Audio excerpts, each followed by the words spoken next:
10 ஆண்டுகளுக்கு மேல் ஒடிஷா ஆட்சி அதிகாரத்தில் பெரும் செல்வாக்கு மிக்க IAS அதிகாரிகளாக திகழ்ந்த வி. கார்த்திகை பாண்டியன், சுஜாதா பாண்டியன் தம்பதி அடுத்த கட்ட ஆட்டத்திற்கு தயாராகி வருகிறார்களா எனும் பேச்சு ஒடிஷா அரசியலில் எழுந்துள்ளது.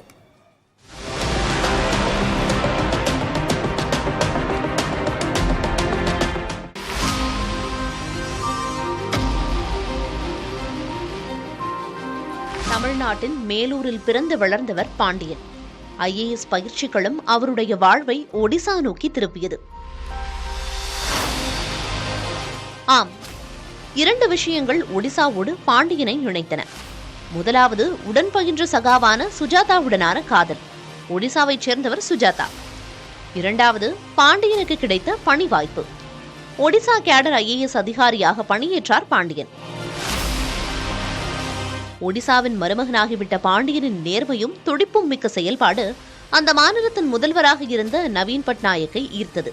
மிக விரைவில் ஒடிசா முதல்வரின் தனிச் செயலரான பாண்டியன் நவீன் பட்நாயக்கின் வலதுகரம் என்று சொல்லப்படும் நிலைக்கு உயர்ந்தார். பாண்டியன், சுஜாதா இருவருமே தமக்கு கொடுத்த பணியை வெற்றிகரமாக முடிப்பதில் வல்லவர்கள் என்பதால் தன்னுடைய ஆட்சியில் மிக முக்கியமான துறைகளில் பாண்டியன், சுஜாதா தம்பதியை அமர்த்தினார் நவீன் பட்நாயக். தனக்கென்று குடும்பம் இல்லாதவர் நவீன் பட்நாயக்.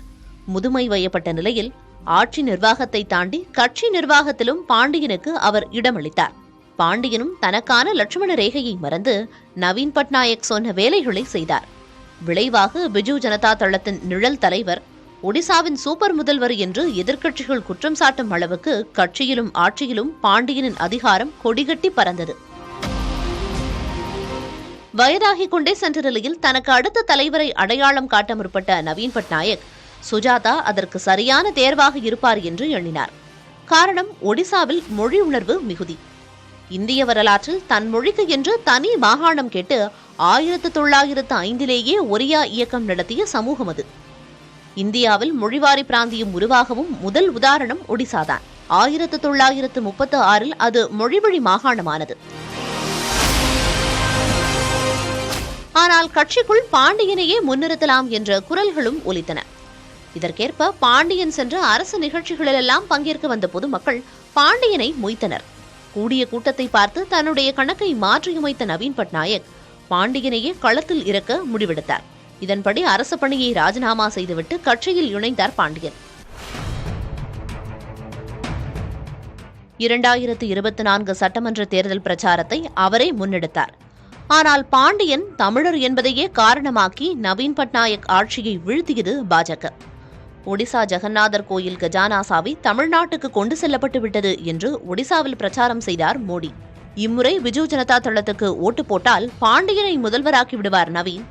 ஒரு தமிழருக்கு ஒடிசாக்காரர்கள் பல்லக்கு தூக்க வேண்டுமா என்று செய்யப்பட்ட பிரச்சாரம் தேர்தலில் எதிரொலித்தது. விளைவாக பாஜக வென்றது. 24 ஆண்டு காலம் ஆட்சியில் இருந்த பிஜு ஜனதா தளம் ஆட்சியை இழந்தது. தேர்தல் தோல்விக்கு பின் பொது பார்வையிலிருந்து விலகியே இருந்தார் பாண்டியன். அதேபோல 6 மாத விடுமுறையில் சென்றார் சுஜாதா. பாஜக ஆட்சியில் பாண்டியன், சுஜாதா இருவருமே குறிவைக்கப்பட்ட நிலையில் விருப்பு ஓய்வை கேட்டு பெற்றிருக்கிறார் சுஜாதா. இந்த செய்திதான் ஒடிசா அரசியலில் பலத்த பேச்சுகளை உருவாக்கியுள்ளது. சின்ன இடைவெளி விட்டு பிஜு ஜனதா தளத்தில் சுஜாதா இணைவார் என்றும், சுஜாதாவை முன்னிறுத்தியும் பாண்டியனை பின்னணியிலும் வைத்து நவீன் பட்நாயக் காய் நகர்த்துவார் என்றும் பேச்சுகள் உருவாக ஆரம்பித்திருக்கின்றன. ஒடிசாவில் 24 ஆண்டுகள் ஆட்சியில் இருந்த போதிலும் நவீன் பட்நாயக் மீது பெரிய குற்றச்சாட்டுகள் இன்றளவும் இல்லை.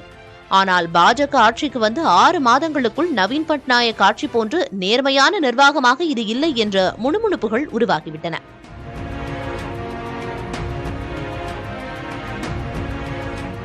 நவீன் பட்நாயக்கு 78 வயதாகும் நிலையில் அவருடைய கட்சியில் அடுத்த நிலையில் மாநிலம் தழுவிய செல்வாக்குமிக்க தலைவர்கள் யாரும் இல்லை. அந்த இடத்தை பாண்டியன், சுஜாதா தம்பதி மூலம் பூர்த்தி செய்வார் நவீன் பட்நாயக் என்ற பேச்சு அடிபடுகிறது.